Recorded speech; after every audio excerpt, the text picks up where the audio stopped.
Disclaimer: the video you are about to see has content that contains swearing, substance referencing, violence, and/or partial on-screen nudity. If you are a person under 13 years of age, do not watch this video by order of COPPA.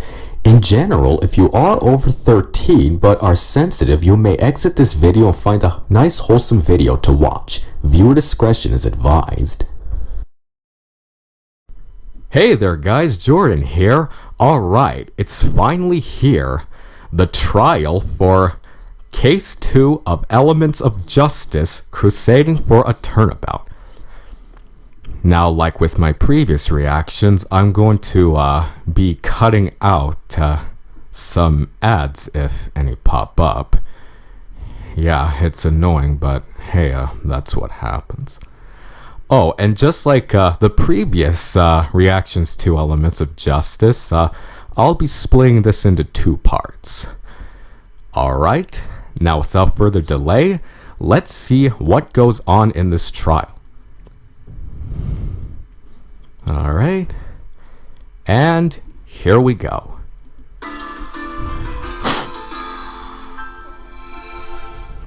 Alright, let's see what happens. Ooh, a new background. February 14th, 8:47 a.m. Ponyville District Court.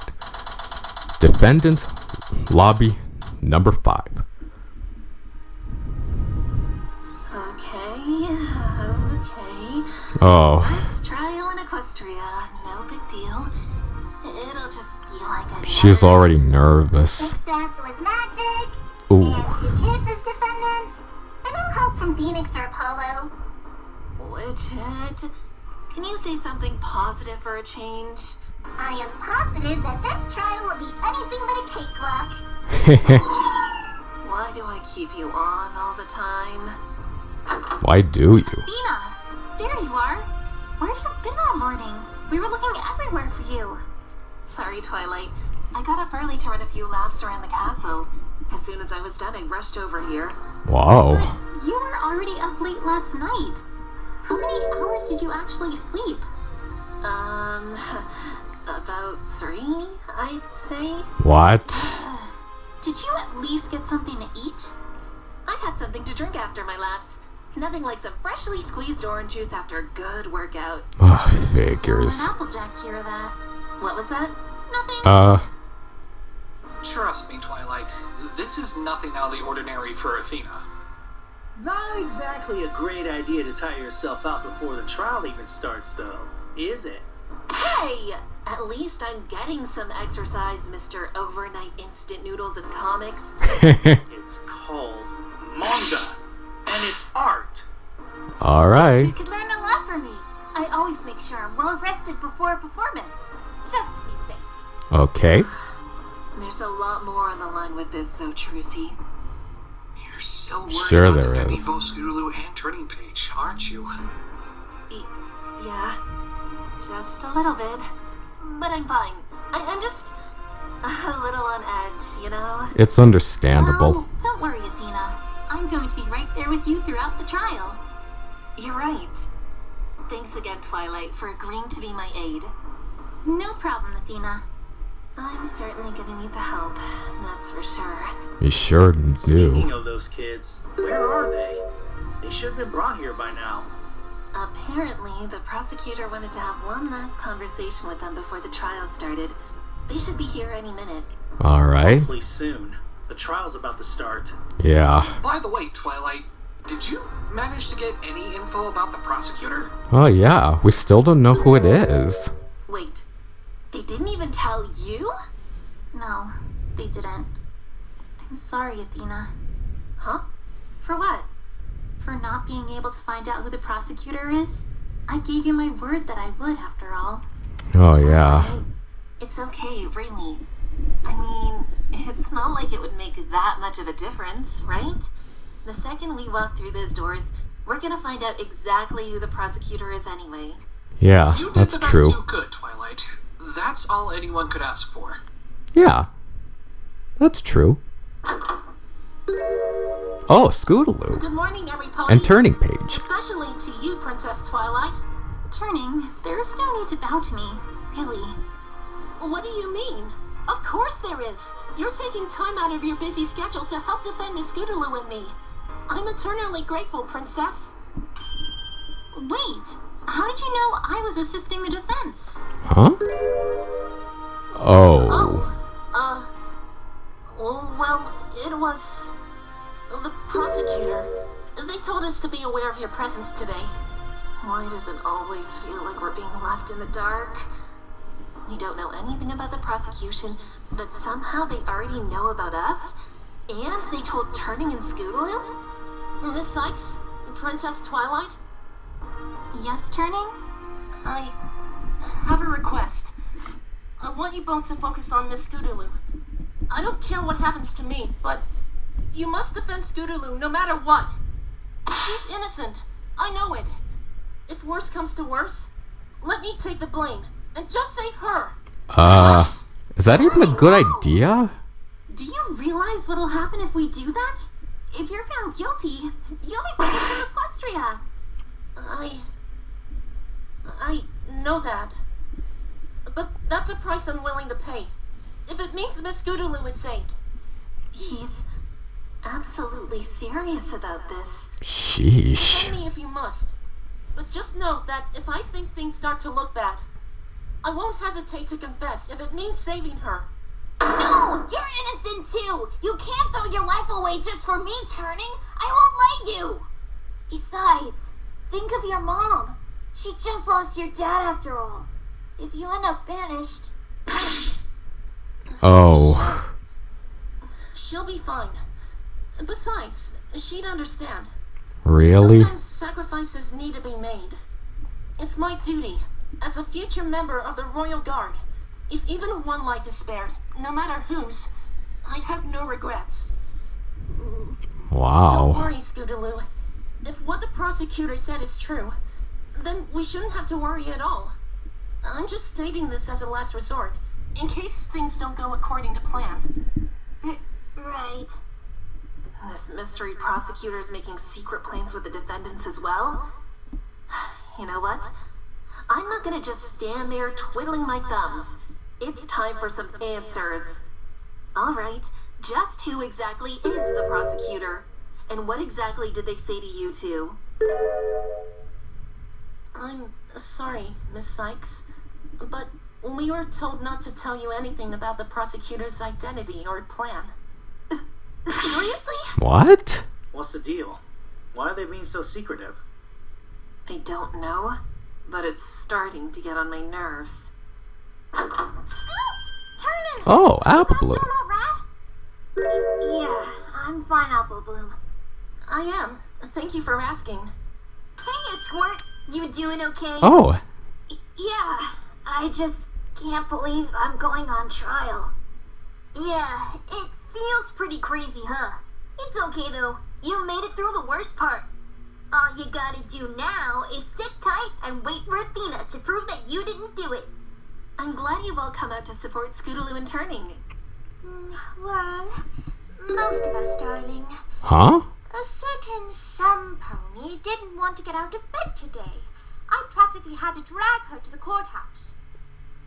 Oh. Oh, well, that makes sense, I guess. She was feeling sick yesterday, wasn't she?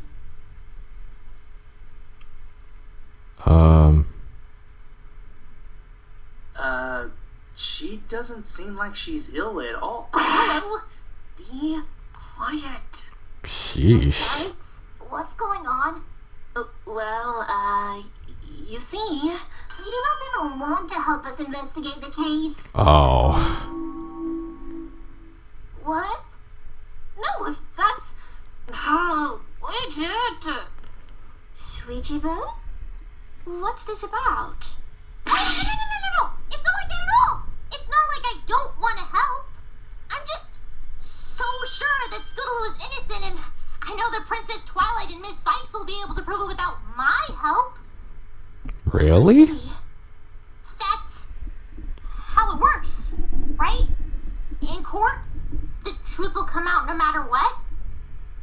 You didn't even want to try and help, though? Sweetie Bill! What are you talking about? We're the Cutie Mark Crusaders! Like, dude, That's right. Let's helping each other out no matter what. We've had each other's backs ever since we started looking for our cutie marks. That's the whole reason why we're friends in the first place. So why aren't you helping now?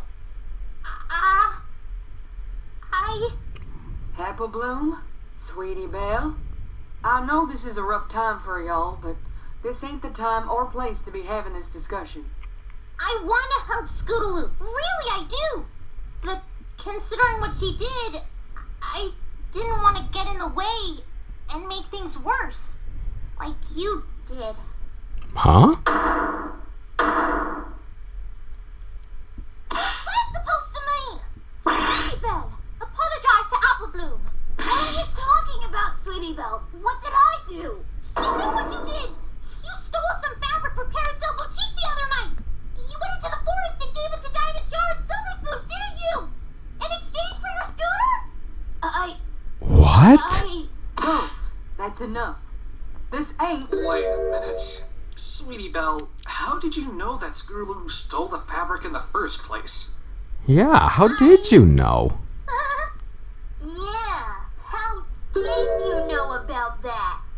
What are you hiding? What the? What are you hiding from us, Sweetie Belle? Rainbow, that is quite enough. No, she's clearly keeping quiet about something. And if it can help Scootaloo, then she needs to tell us. You need to calm down, Rainbow. You're not helping any pony by scaring Sweetie Belle. I just knew, all right? Something didn't seem right when Turning showed up in the middle of the night to say hello, so I figured something was up. I checked around the boutique after he left and noticed one roll of golden silk was missing. That's all! See, there you go, Rainbow. A perfectly reasonable explanation. I don't buy it. Look at her. She's shaking like a leaf. I think she's still hiding something. Now tell us what happened. You followed them there, didn't you? Rainbow, back off. Look, I need to go. Oh, we'll see you all in there, okay? Scootaloo! What are you doing? I'll go after her. But you and I are going to have a serious talk later, Rainbow Dash. I don't blame you. Consarn it, Rainbow. What a mess. I shouldn't have said that. I should not have said that. Yeah, thanks a lot. Don't get it. Why would Sweetie Belle doubt Scootaloo? Aren't they all good friends? They are. But I don't know. Even close friends could still doubt each other. But not typically without a very good reason. If I could have everybody's attention, the trial is about to begin. Will the defendants and their attorney please make their way into the courtroom? Here we go. Well, it's time, everyone. Brad, Savina. Boobs, sweaty. Don't worry, you've got this. Remember to focus and you'll be able to prove your client's innocence. Just believe in yourself. Okay? Thanks, you guys. I know this is a big step for you as a lawyer, but we all start somewhere. It's time for you to take that next leap forward. I'm confident you'll succeed. You'll always have my full support. Thanks, Phoenix. Boss. We got this. Right, Twilight? Of course, Athena. Now, let's go. Alright, here we go, everyone. It's time for the trial. February 14th, 9 o'clock a.m. Ponyville District Court. Courtroom number 5.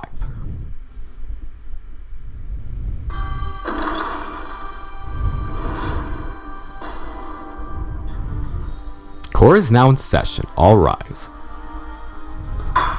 Court is now in session for the trial of Scootaloo and Turning Page. Are the prosecution and defense ready? Huh? That's weird. The prosecution is missing. Wait, why is the judge still here? Oh. Prosecution, defense, are you ready? Yes, Your Honor. But, you're still here then? You didn't think I'd go straight back home, did you? I figured I'd just take a short vacation in this wonderful world. Of course you would. A vacation if you're still working. I truly do love it here in Equestria. After I'm done with today's trial, I plan on doing some sightseeing for a few days before I head back home. I know I said I wasn't interested before, but I'm thinking of checking out that race Prince Blueblood mentioned. I'll admit I don't have much experience with them, but I suppose it could be fun to watch. Princess Twilight, if you know of any other sights I could catch in Equestria, I'd greatly appreciate being told about them. I'll let you know, Your Honor. Alright. So, why are you here exactly, Your Honor? In court, I mean. Yeah. Well, actually, it was Princess Celestia who asked me to preside over this trial. Seriously? Wait, Princess Celestia asked you? Why? I'm sorry, Miss Sparkle, but I'm afraid I don't have that answer. Oh, the letter man. I received simply asked if I would be willing to preside over the trial, and I agreed. That's odd. Wasn't that supposed to be one of Princess Celestia's responsibilities? The only reason she wasn't the judge for the previous trial was because Twilight specifically requested it. But that doesn't seem to be the case this time. Just what is going on here? I haven't the In any foggiest case, idea. We should get started with the trial. Prosecution, I have still yet to hear your answer. Are you ready? Get hearing their answer. I'd settle for just seeing them. If the prosecution is not prepared, then it would appear that I will have to postpone the trial until they arrive. Very well. Court is... Hold it! Huh? My apologies, Your Honor. The prosecution is ready. What the? About time. Huh? Wait. She has wings and a horn? No way. Oh? And who might you be? I am Princess Luna. A pleasure to meet you, Your Honor. What? Princess? Ah, yes. I do recall receiving a message that the original prosecutor for this case chose to allocate their duties to another. Regardless, that is no excuse to be late to court, Princess? Just prosecutor will do, Your Honor. And I understand. My sincerest apologies. A colleague of mine had something they wished to discuss with me, and so it delayed my arrival. Nevertheless, the prosecution is now prepared. Very well. Princess Luna, huh? So she is an alicorn, just like Twilight. I suppose that makes sense, given that she's a princess and all. That name, though, it sounds familiar. Wait. It was where Equestria's current rulers, Princess Celestia and Luna, used to live. Oh. Oh, that's right. She's one of Equestria's leaders. Just my luck. How am I supposed to keep up with the ruler of an entire country? Okay, relax. Just focus on the case. Still, something about her appearance. Have I seen her somewhere before? Hey, Twilight, Twilight? What's wrong? Oh. Princess Luna? What are you doing here? Ah, Twilight Sparkle. I heard that you would be assisting the defense today. Heard? I think it's more likely that you found out during your nightly stroll. Am I right? I should have expected you'd know. You've always been the clever one. What the heck are they talking about? Nevertheless, Miss Sparkle, the reason I'm here is quite simple. It is my duty to uphold the laws of Equestria. I am simply fulfilling that duty, regardless of whom it is I may be prosecuting, be they adult or child, friend or foe. I plan to fulfill my responsibility to the fullest. But of course, being the clever pony that you are, you. Oh man. Twilight? As for you, Defense, Huh? Me? I must confess, I was hoping that the Blue Phoenix would stand against me. Blue Phoenix? His efforts during the TS5 case and the case from 2 days ago were certainly admirable, twice proving there was no murder in our peaceful country. So, imagine my surprise when I learned that you would be the lead on this case instead. You, whom I have only heard of in hearsay and whispers that began spreading after the trial in Manhattan. I look forward to seeing if you can hold yourself up to the same standards that the Blue Phoenix has set. You'll see. I will live up to Wig's example. With Twilight by my side, Scootaloo and Turning Page are as good as free. Is that so? Well, that's wonderful to hear. And with that, let us resume this trial. Prosecutor Luna, you may make your opening statement. All right. At once, Your Honor. Alright, let's do this! Ready, Twilight? Twilight? Twilight? Huh? Oh, sorry. Right, let's get this started.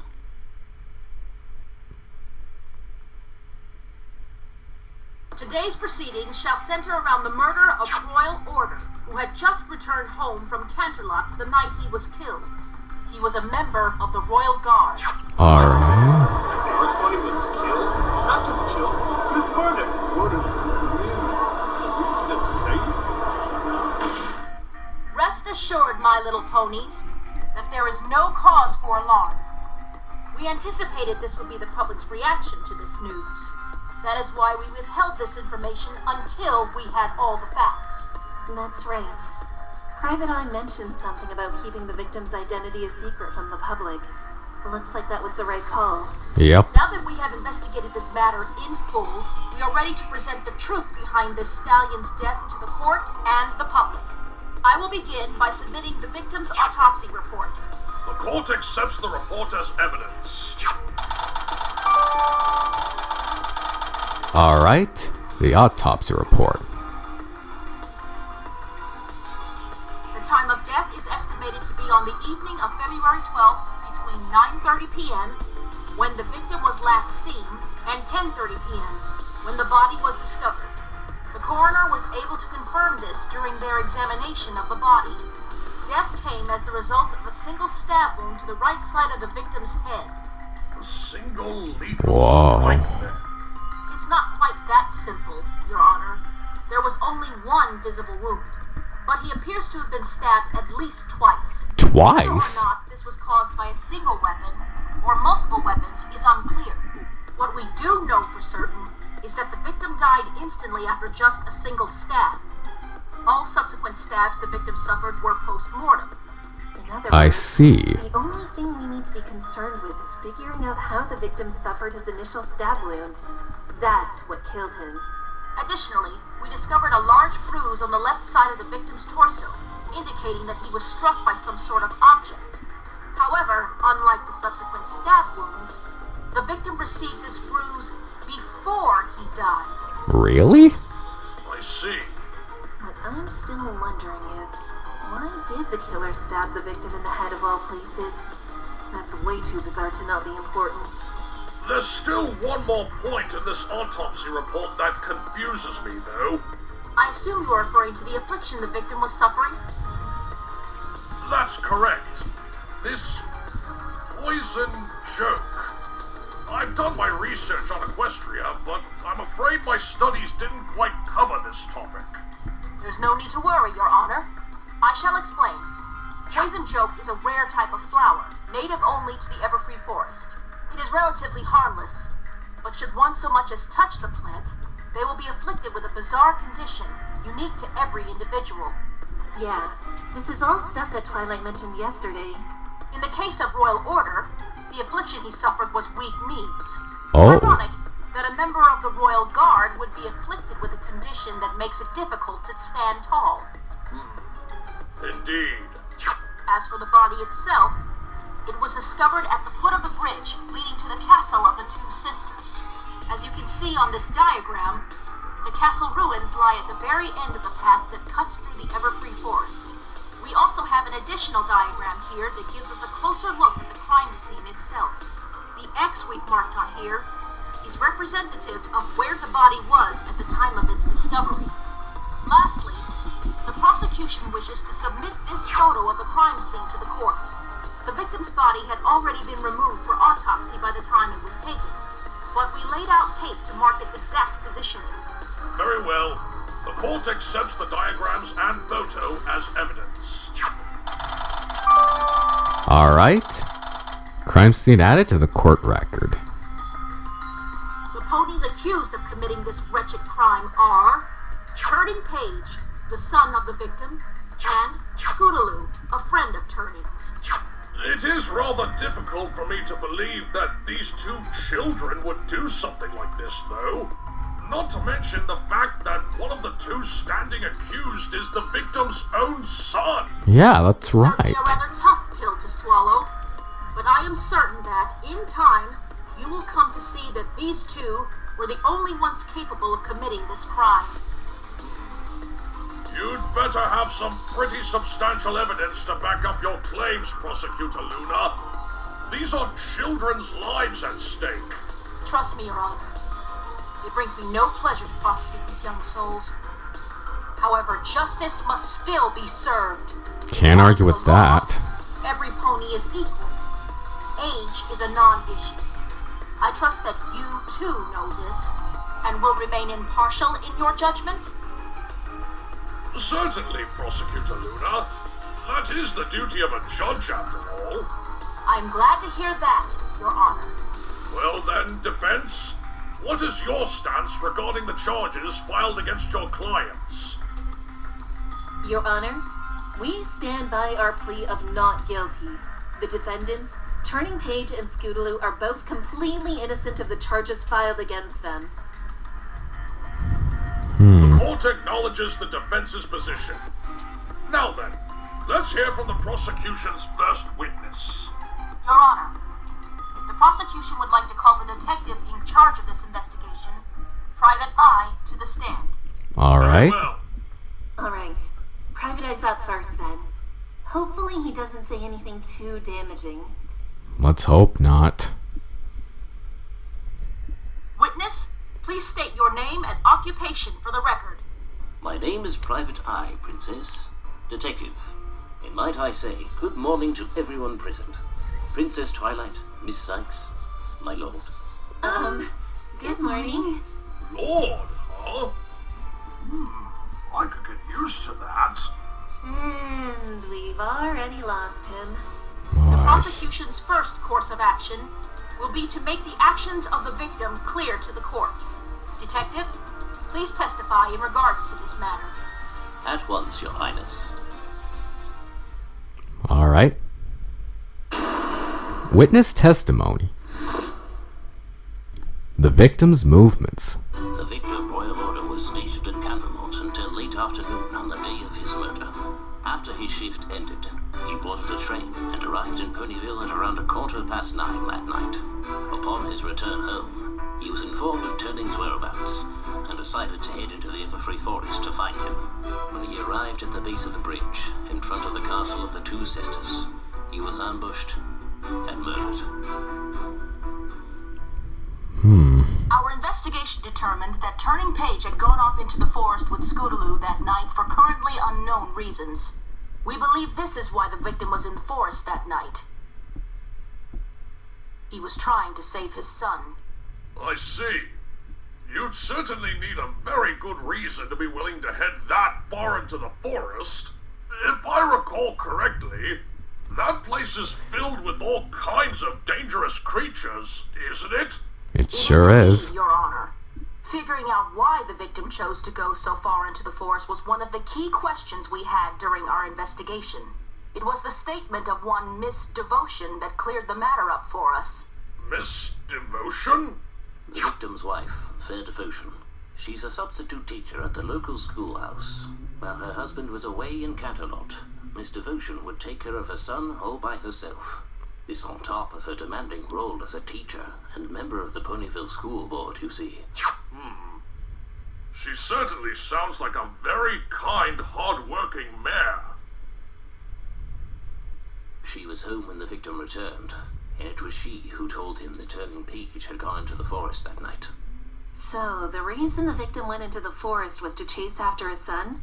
That is what the evidence and statement currently point to, yes. It's hard to argue against that. I guess in that case, I'll just see what other information I can draw out of Private Eye. Now, Miss Sykes, you may begin your cross-examination. All right. Cross-examination. The victim, Royal Order, was stationed in Candlemont until late afternoon on the day of his murder. What was he doing there? He was performing his routine duties as a guard. Nothing out of the ordinary. What did those duties entail? Monitoring doors, patrolling hallways, the standard fare. So he was just your average, everyday guard? I suppose you could say that, yes. There was nothing special about his rank, his title, anything at all? Well, as a detective, I can only know so much. What do you think, Princess Luna? It's just as Detective Eye says. As someone who gave the victim his orders, I can say with certainty that there was nothing that set him apart from the other guards in our entourage. If you're looking for a motive defense, I'm sorry to say that you will not find it here. Well, there you have it. You couldn't ask for a clearer answer than that. Shoot. I was really hoping I would get something out of that. If he was just an ordinary guard, then that eliminates any potential motive that could be tied to his rank. Still, though, the way Private Eye shifted my question to Princess Luna, something still doesn't seem right here.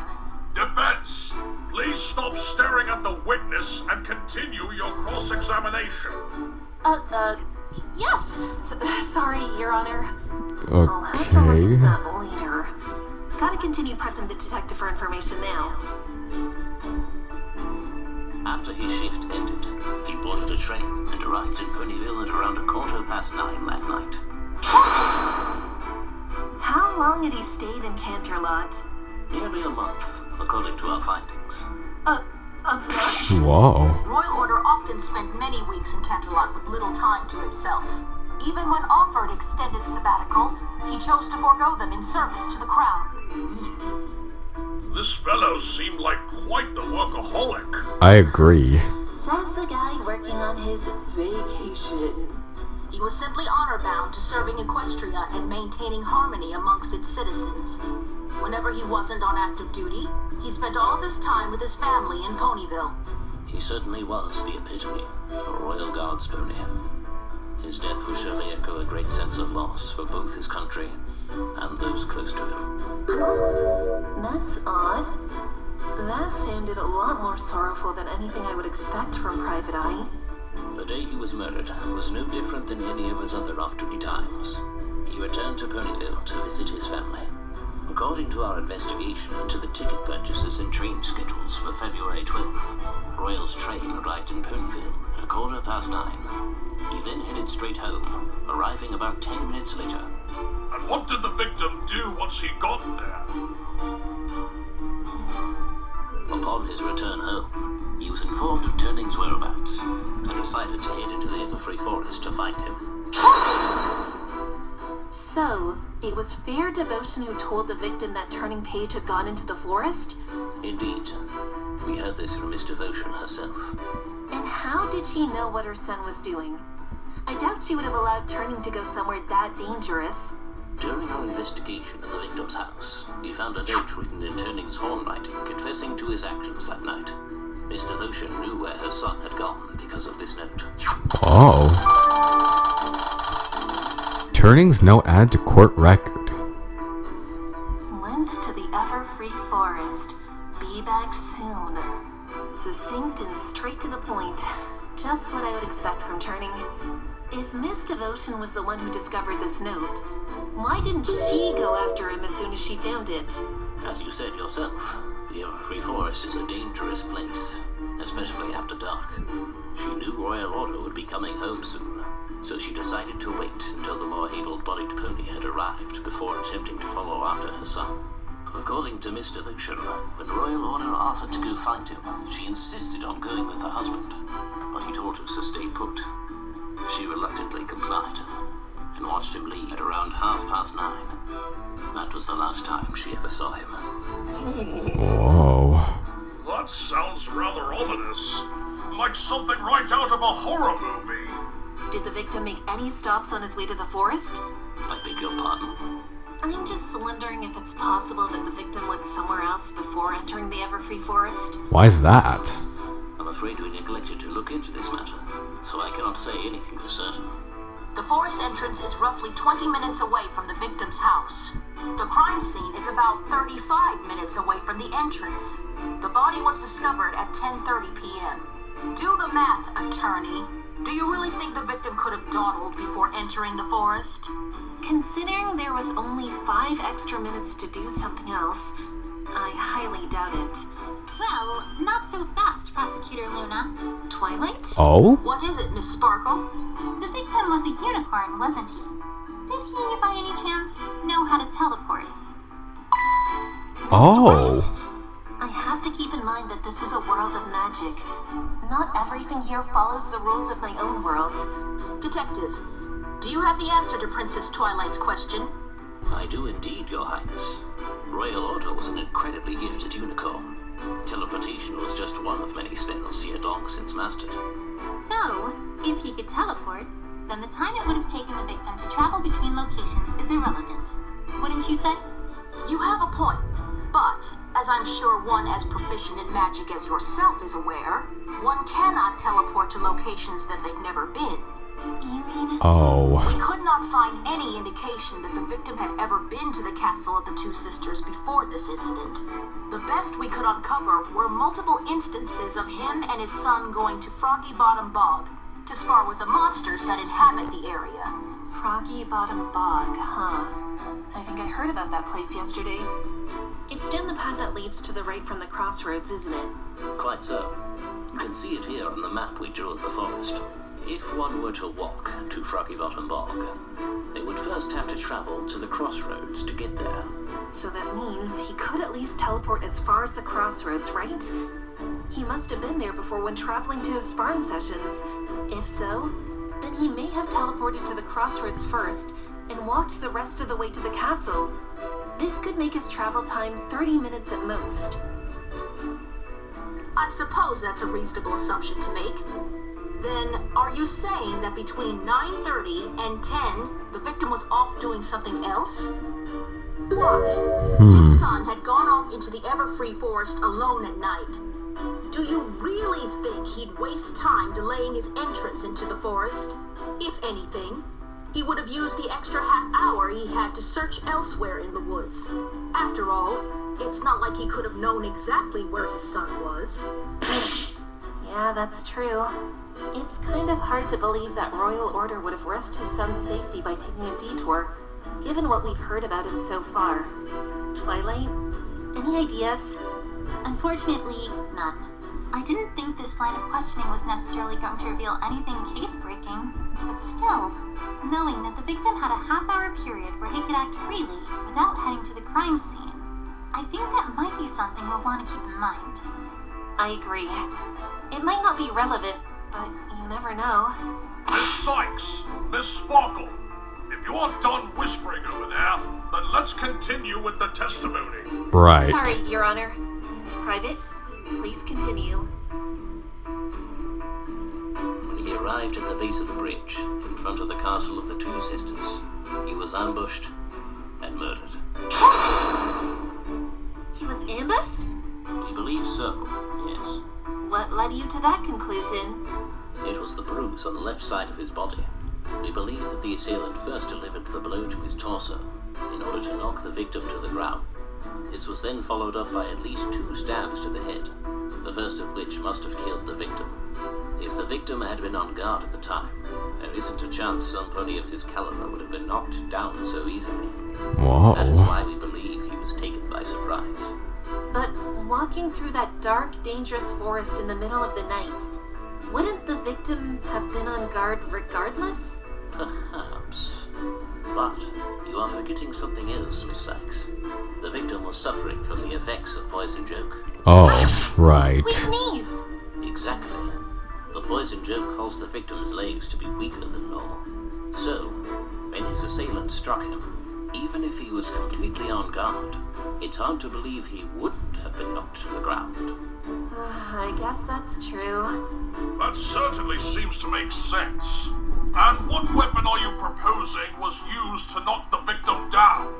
We believe it was the sword of the defendant, Turning Page, my lord. One of the defendants has a sword? A wooden one, Your Honor. No need to worry. I have it right here. The defendant has been known to carry this sword everywhere he goes. That night was no different. According to our witness, when she last saw the defendant, his sword was still in one piece. Yet the sword you see now is broken. Turning Page's mother has also confirmed that his sword was undamaged earlier that day. The prosecution contends that the sword broke when it was used to attack the victim. Oh boy. That's definitely a strong possibility. Jackson! Wait, hold on. That's not how the sword broke. Oh? Yes, it's true that the sword is broken right now, but that's because... Objection! Huh? Before you explain it to us, defense, I would like you to tell us from where you learned this alternate interpretation. From where? Oh. I guess it was from Turning Page. From the defendant himself, in other words? Do you truly believe that story to be reliable in that case? Oh. Unless you have some proof to back up his story, I think you do well to keep it to yourself for now. Huh? For now? In any case, the prosecution recognizes that our own evidence on the matter is circumstantial. More definitive evidence may yet prove our claim to be false. At the moment, however, this interpretation of the facts surrounding the sword is the most likely scenario. The court agrees with the prosecution. No! I know that's not how it happened. That sword broke when Turning used it to attack those blackmailing bullies. But unless I can find some proof of that, I'm not going to be able to convince anyone. Oh, this sucks. If only I could get those two on the stand. One of them might have a bruise somewhere that I could point out. That'll have to wait until later, though. I had to finish this testimony first. So I assume that this sword of the defendant's was also used to stab the victim? It was not, No. Your Honor. There wasn't a single trace of blood on the sword. No forensic spell or potion could reveal even a single drop. But then, what was used to stab the victim? Oh boy, here it comes. Well, we're in for it Possession now. belonging to the other defendant, Miss Scootaloo. She stabbed him using her scooter. A scooter? Yeah. How is that even possible? Scooters aren't sharp. Are they? Not normally, my lord. But in this case, the scooter in question was broken. Broken? How? The left handlebar was snapped off, leaving behind a sharp, exposed bolt that could easily puncture a body. You can see it in the photo I submitted earlier, Your Honor. The scooter was unquestionably at the scene, and I have it recorded right here that the bolt itself was covered in blood. When tested, we discovered that the blood was indeed the victim's. Oh.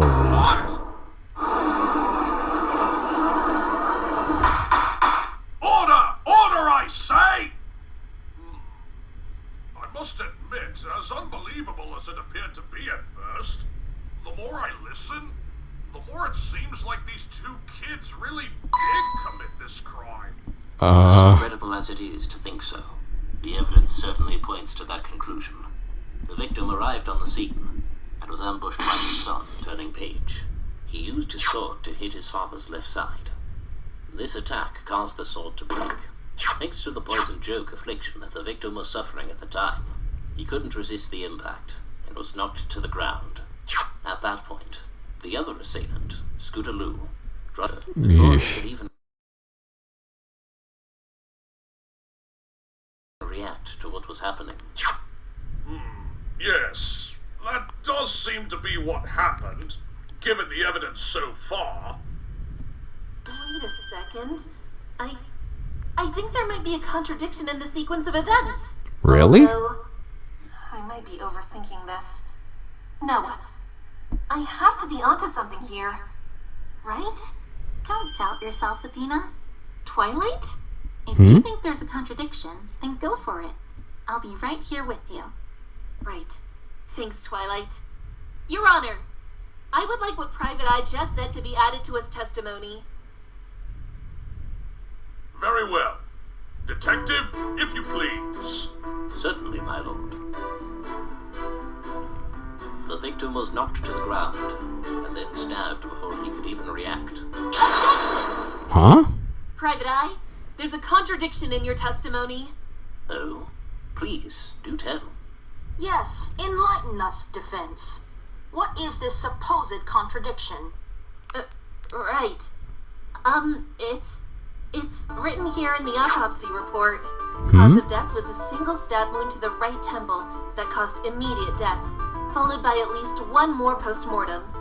It does say that, yes, but I failed to see how this contradicts the witness's testimony. Well, Your Honor, it's simple. If the victim was first knocked to the ground by a blow to his left side, as Private Eye claims, then tell me this. Which side of the victim's head would be facing up? Oh. That would be the left side, wouldn't it? Oh! Exactly, Your Honor. The victim would land with the left side of his head facing up, meaning it would be impossible to stab him in the right temple. Oh, that's right. Order! Order!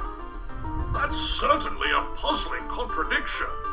The victim couldn't possibly have been stabbed in the right temple if he were in that position. Prosecutor Luna, any thoughts? You certainly pose an interesting dilemma, defense.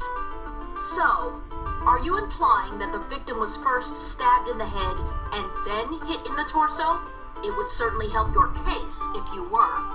After all, a child would have a much more difficult time trying to stab a fully grown stallion in the head if he were standing up straight, even if one of them was a unicorn. Is that what I'm implying here? Could the victim have been stabbed before he was struck? That can't be it, Athena. Think back to the autopsy report one more time. You're right, Twilight. Yeah. Well, Miss Sykes, is what the prosecution said true?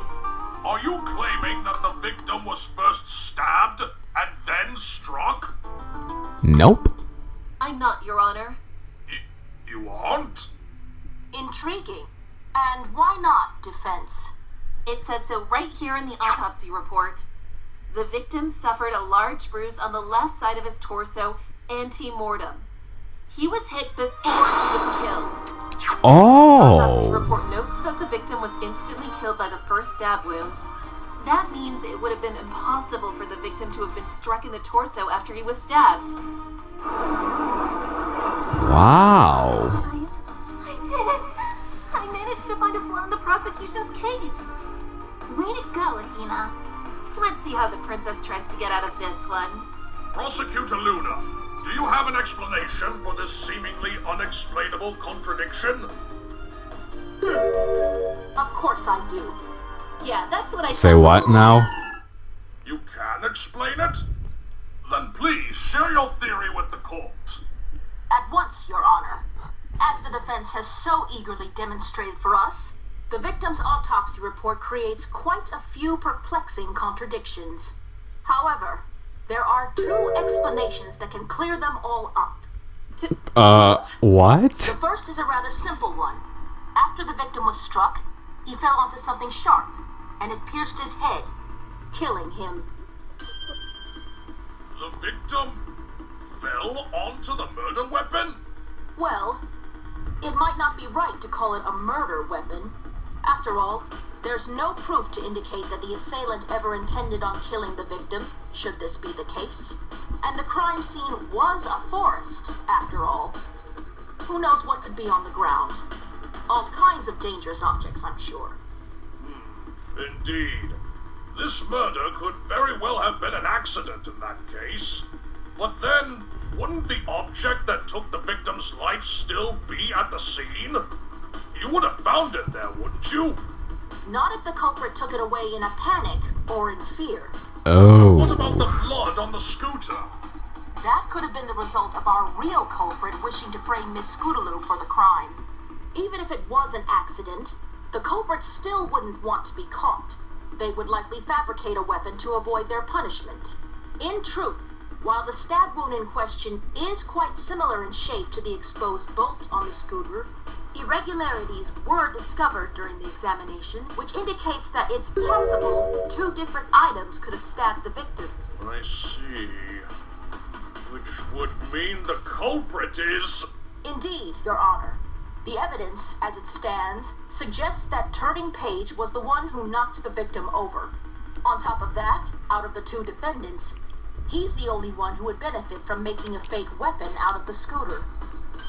Uh-oh. If that's the case, then everything would line up, wouldn't it? What do you think, defense? Do you wish to argue that this was all an accident, perpetrated by Turning Page alone? Oh, You're no. going up against the wrong person if you think you can manipulate me into saying what you want, Princess.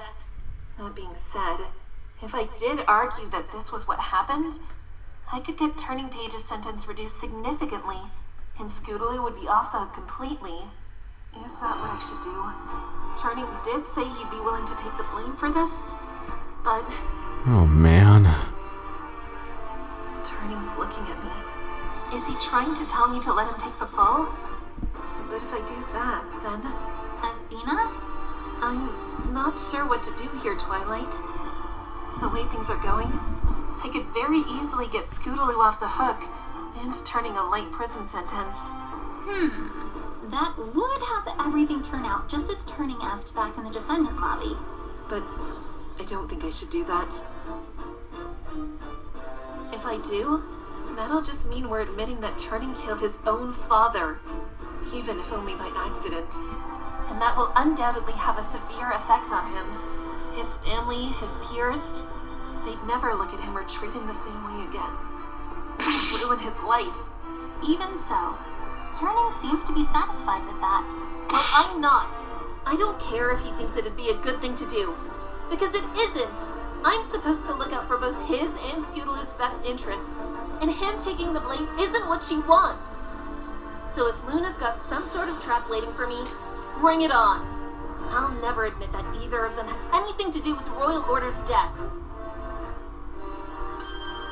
If that's the path you're going down, then don't you worry. I've got your back. Thanks, Twi. Twilight. Miss Sykes, if you're done whispering to your co-counsel, then tell us. Do you intend to argue that this murder was, in fact, an accident? No, Your Honor. I do not. You don't? The defense's stance is simply this.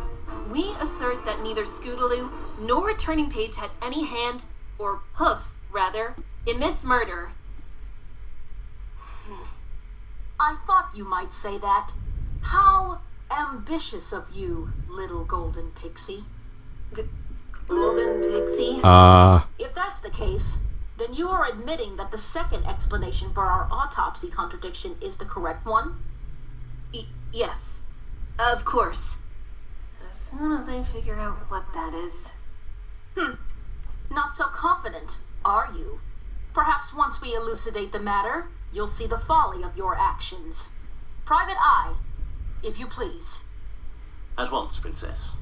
If the issue is merely in regards to the claim that the victim didn't have time to react before getting stabbed, then the solution is simple. He did react. What?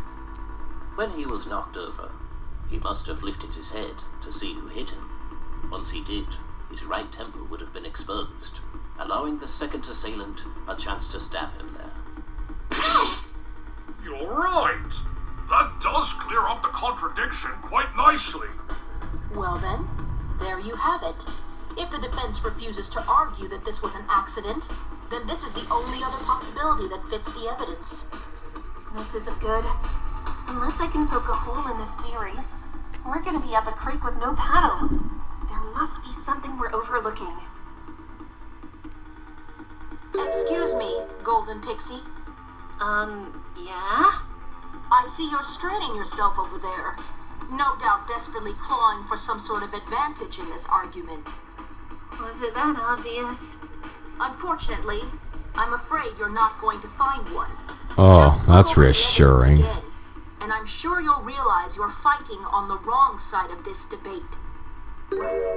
I'm fighting on the wrong side. Why did Luna say that? Was that supposed to be a hint? Come on, think, Athena, think! Fighting on the wrong side. Fighting on the wrong side. The evidence shows that I'm fighting on the wrong... I've got it!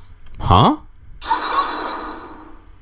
Your Honor, there's no way the murder could have played out the way the prosecution is claiming it did. Oh? How so, Miss Sykes? Let's look back at the photo of the crime scene. Here, we can see an outline of the body as it was at the time of the discovery. Looking at it, don't you find it to be a little odd? Odd? What do you mean? The victim is on his side, just as the prosecution claimed. Yes, but think back to the earlier theory. The victim was hit on the left side of his torso and was knocked to the ground. Now, if he was hit on the left side, then his right side should have been what hit the ground, right? Oh. Yes, I suppose so.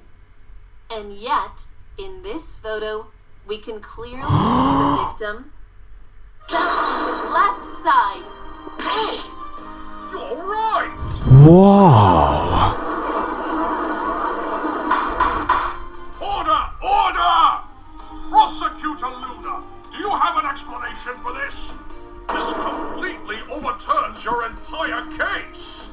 Quite literally, in fact. You aren't fazed by it? I'm afraid not, Your Honor. Sorry to disappoint you.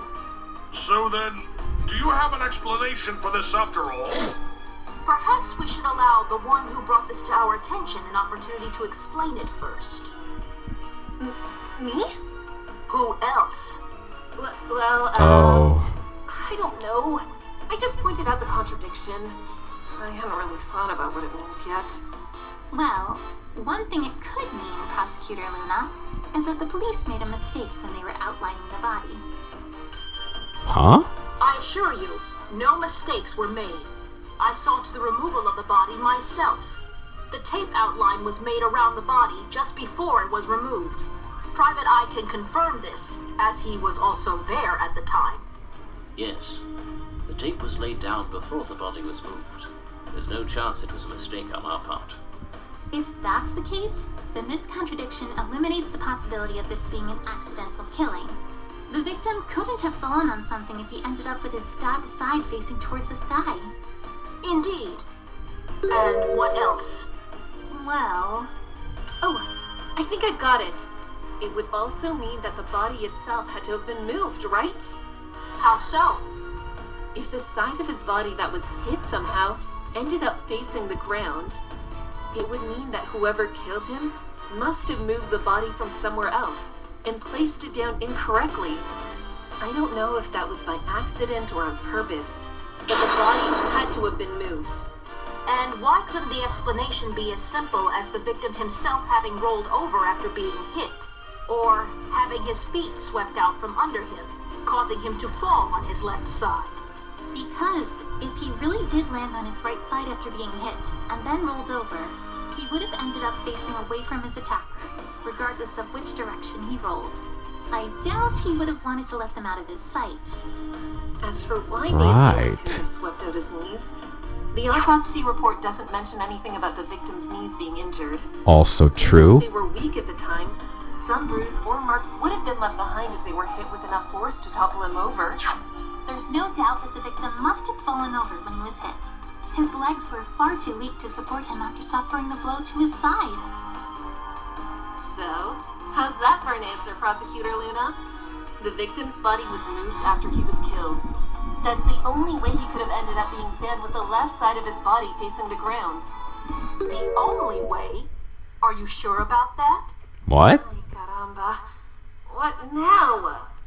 I think you are forgetting one last possibility. And what would that be, Prosecutor Luna? First, let's review what we've uncovered so far. We know that the victim was struck on his left side, which undoubtedly caused him to fall on his right side. However, when the body was discovered, the victim was found to have fallen on his left side. Between the time the victim fell over and the time the body was discovered, the victim must have moved to account for this change in positioning. Exactly. The culprit, after killing the victim, moved the body. That's not necessarily the case, Golden Pixie. What do you mean? Undoubtedly, the victim was knocked over after he was hit. But who's to say that's also when he died? What? Yes, I do. The victim was not stabbed when he was knocked to the ground. Instead, after he was knocked over, he managed to stand himself back up. After an unspecified amount of time, he was then stabbed in the right temple, which caused him to fall over onto his left side.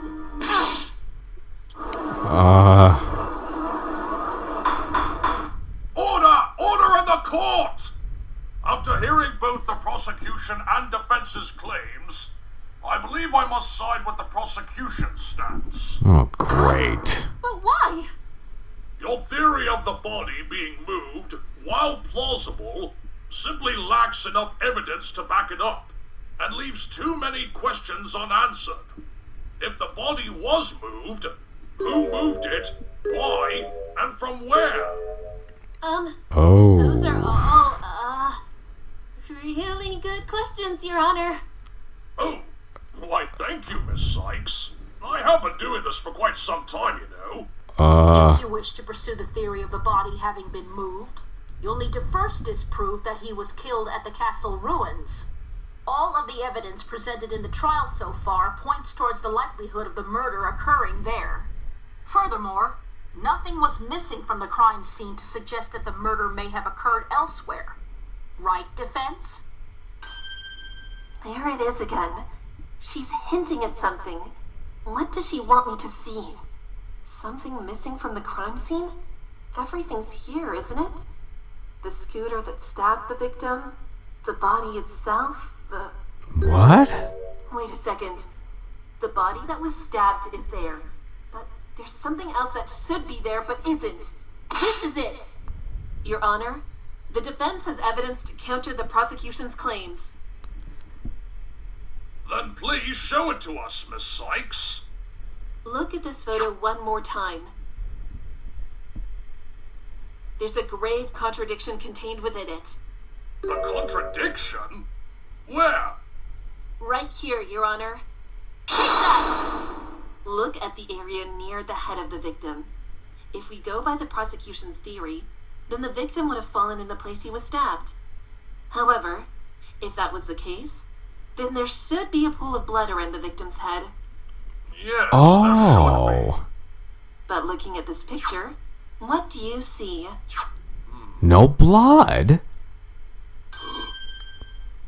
There's no blood at all! And that's precisely the significant contradiction in that photo, Your Honor. An area that should be caked in blood has no trace of it whatsoever. Wow. If the crime scene lacks even a drop of blood to speak of, that casts significant doubt over whether the victim was stabbed there at all. Indeed it does, Miss Sykes. So, how could this be the case, you might ask? The answer is obvious. The victim's body was moved from somewhere else to the castle ruins. That's the only possibility. Interesting claim, Golden Pixie. And you sounded so triumphant while making it, too. It's a shame that it's completely flawed. What? Blood? How? True, there doesn't appear to be any blood on the scene right now. But once I bring my next witness to the stand, that tune of yours will surely change. Next witness? This other witness. Time to see if it's who I think it is. Very well. Detective, you may leave the stand, but please remain in the courtroom. We may need your opinion on other matters as they come up. Of course, my lord. Now then, let the prosecution's next witness take the stand. All right. Oh. Witness, please state your name and occupation for the record. My name is Zakora, an apothecary. I make my home in the Everfree. You live in the Everfree Forest? You're a zebra? Oh, right. I guess I forgot to mention that, didn't I? You think? You and Applebloom both. And you say you're an apothecary? Yes, Your Honor, I am indeed. Crafting potions is my creed. The forest creatures are bizarre, but their wonders are unmatched by far. Interesting. I just noticed that she's rhyming. Oh boy. I really hope that this doesn't mean what I think it might. Let's get back on topic, shall we? Witness, is it true that, on the night of the murder, you were the one who discovered and reported the victim's body? Yes, quite sadly this is true. It was a scene most gruesome too. Then please, give us your testimony in relation to this gruesome discovery. Of course, Your Honor, I shall speak. I'm sorry for this tale is bleak. This should be good. Witness testimony. The discovery of the body. That evening, I was tending to the plants near my home. Two little ponies passed, heading towards the castle dome. For a while I waited, but return they did not, so I chose to head home at an agile trot. But soon I heard a strange far-off sound. I ran to where those ponies were bound. On my way, a small shadow my eyes did track, but it jumped away before I could react. Upon arrival, what met my gaze I'll not forget for all my days. A pony's body, still with blood around his head, turning earth to mud. Once I was sure that he was dead, to the police I quickly fled.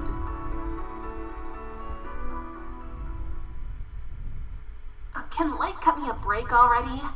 It's hard enough sifting through testimonies without having to decipher them first. It must have been horrifying to see a dead body that night. But if the Everfree Forest is as dangerous as you say it is, well, wouldn't bodies be a common sight? Most creatures no. are clean with the food they hunt, but a corpse in the open? A surprise, to be blunt. You saw blood on the ground around the body? Of all the life that he had bled, a ring of red lay around his head. Jackson! That's impossible! We checked the area ourselves. Even this photograph shows there was no traces of blood. Your testimony is completely contradictory. Do not point your rage at me! I have told you all I've seen. Perhaps I can shed some light on this matter. Can you? Do you have something that can explain this contradiction, Prosecutor Luna? Of course, Your Honor. I'd look rather silly if I didn't. Very well. Please explain for us. As was just stated, this witness was the one who reported the body to the police. She accompanied them to the crime scene, and they found it in exactly the same state as she just described, the victim lying in a pool of his own blood. I have here a photograph of that very scene. Good lord. You're right. The victim does appear to be lying in a pool of blood. But why was it gone the next day? That will become clear soon enough. First, the prosecution would like to submit this evidence to the court, along with this photograph. And what is this? Oh It's a boy. cane, Your Honor. The emblem on it denotes it as belonging to the Cutie Mark Crusaders, the group of which the defendant, Scootaloo, is a member. That must be the third cape that Private Eye said the police had taken for examination. As you can see in this earlier photograph, 2 more of these capes, as well as the fabric used to line their undersides laid in this wagon attached to the scooter. It likely goes without saying, but this wagon also belongs to Scootaloo. Great wiggering stallions! Just what were the defendants up to in that forest? We'll cover that in a moment. For now, I would like to draw further attention to this cape here. Upon testing it, we found that it was absolutely drenched in the victim's blood. Oh boy. The cape was covered in blood? You mean someone tried to clean up the crime scene? I can't imagine that to be the case. Going by where this cape was found, I'd say there's another more likely possibility. Where was it found? This cape was discovered underneath the victim's body, specifically under his head. What? You mean that pool of blood Zecora saw? It appears as though the little golden pixie has figured it out. When the police went to examine the blood, they discovered that it wasn't blood at all. It was actually this cape right here. What? So, she was on the wrong track all along. Oh, this is not good. Now do you understand, defense? When the victim fell to the ground after being stabbed, he must have fallen on top of this cape. Any blood that seeped from his wound would have trailed down his face and been absorbed by the cloth. When the witness came across it, she mistook the cape for blood due to its red color. The fact that there was no blood at the scene is completely irrelevant. After all, it was the police themselves who removed it. This Oh no. can't be right. Dragging Dizza like this for those two children is just cruel. Even if they're guilty, why can't the lawyers see that? Order! Order! My word! It seems as if the defense's argument has been completely overturned. Indeed it has, Your Honor. Despite what they claimed, it's clear that the body was never moved. The scene of the crime was undoubtedly at the foot of the bridge. The blood on this cape proves it. And, as luck would have it, I have one more piece of information that will crush the defense's rebuttal once and for all. No, please, no more. Upon examining the area where the cape lay, thanks to forensic spell testing, we discovered traces of blood underneath the area around the victim's head. Really? Oh. It seems as if the cape absorbed more blood than it could handle, and some of it leaked through to the ground below. Further testing of this blood revealed that it belonged to the victim.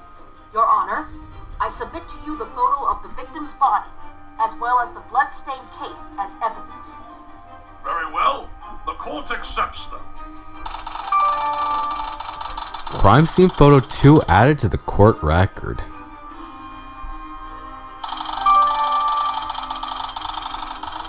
Bloodstained cape added to the court record. Defense, care to share your thoughts on the matter? Not if I don't want to get held in contempt of court. It seems the Golden Pixie has been rendered speechless in the face of such irrefutable evidence.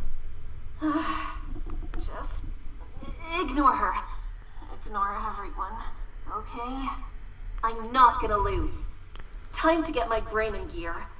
There has to be something off in her theory. Luna's saying that the body was never moved. The reason there was no blood at the scene is because it was absorbed by the cape. Right. The victim would have stood up after being knocked over by turning. Afterwards, Scootaloo hit him in the head with the scooter, which knocked him to the ground again. Is there anything wrong with that series of events? Wait a second. If the victim was standing up when he was stabbed, then wouldn't it be impossible for... Sykes! Oh. Do you, or do you not, have any objections to the prosecutor's theory? You bet I do. Feigning confidence will get you nowhere, defense. Objection! Your Honor, the defense would like to point out a flaw in the prosecution's theory. Then get on with it! Yes, Your Honor.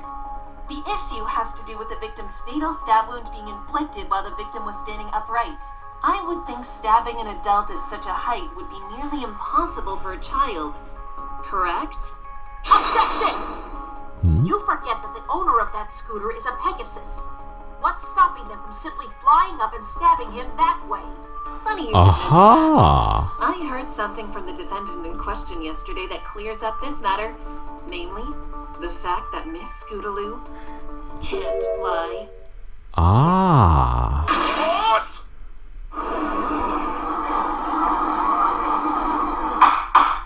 Order! Order! Prosecutor Luna, is this true? If Miss Scootaloo can't fly, then there's no way she could have stabbed a stallion in the head while he was standing. Of course she couldn't. Can I take you by surprise at least once in this trial? What the defense has said is absolutely true. I have the medical report from Scootaloo's doctor right here. Contrary to Pegasus fillies her age, her wings haven't fully developed yet, and thus, she cannot fly. But if you knew that, then why were you arguing that she could have stabbed somewhere she couldn't even reach? Yeah. Now, when did I ever claim that? What? All I ever claimed was that some pony stabbed him whilst he was standing upright. If it was impossible for Scootaloo to have done so, then that leaves only one option, doesn't it? Uh-oh. Turning Page is a talented unicorn for his age, and levitation is a relatively simple spell to learn, even for colts and fillies. I'm sure he'd have no problem levitating the scooter up to his father's head and stabbing him with it. Objection! Huh? Princess Luna, if you choose to claim that, then Scootaloo would have done nothing wrong. Am I right? Well, we'll just have to see how it responds in part 2. Hang on.